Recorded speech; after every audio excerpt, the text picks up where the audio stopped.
Rapid action battalion 14-র অধীনস্থ জামালপুর যে কোম্পানির CPC-1 কোম্পানির কমান্ডার আমি মেজর লাবিদ বলছি।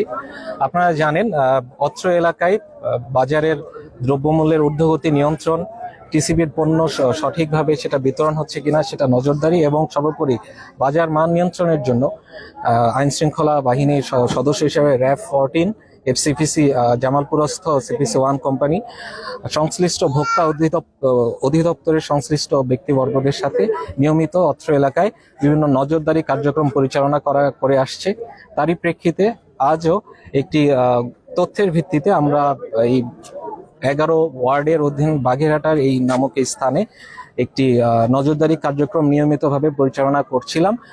তারই প্রেক্ষিতে পরবর্তীতে এই একটি অব্যবহৃত গোডাউনের মধ্যে বিপুল পরিমাণে টিসিবির ভোগ্যজাত তেলের বোতল আমরা উদ্ধার করতে পেরেছি। সম্মত এটার সংখ্যার পরিমাণ 722টি এবং এগুলো পর্যবেক্ষণ করে যেটা দেখা গিয়েছে এই কোনোটিরই গায়ে যে সরকারি টিসিবি লেভেল ছিল সেটি লেভেলবিহীন ভাবে আছে এবং এর থেকে আমরা প্রতীয়মান হয় কিংবা আমরা প্রাথমিকভাবে বুঝতে পারছি যে এই টিসিবি পণ্যগুলো একটা নির্দিষ্ট জায়গায় তারা জড়ো করে যাদের কাছে এটা টিসিবি পণ্য পৌঁছানোর কথা সেখানে না পৌঁছে লোকাল বাজারে হয়তো তাদের নিজস্ব দামে এটা বিক্রির যে অসদুপায় কার্যক্রম পরিচালনার জন্য এটা এখানে করেছে। আমরা এই জায়গাটা জব্দ করেছি এবং আমাদের সাথে সংশ্লিষ্ট ভোক্তা অধিকার অধিদপ্তরের কর্মকর্তা রয়েছেন।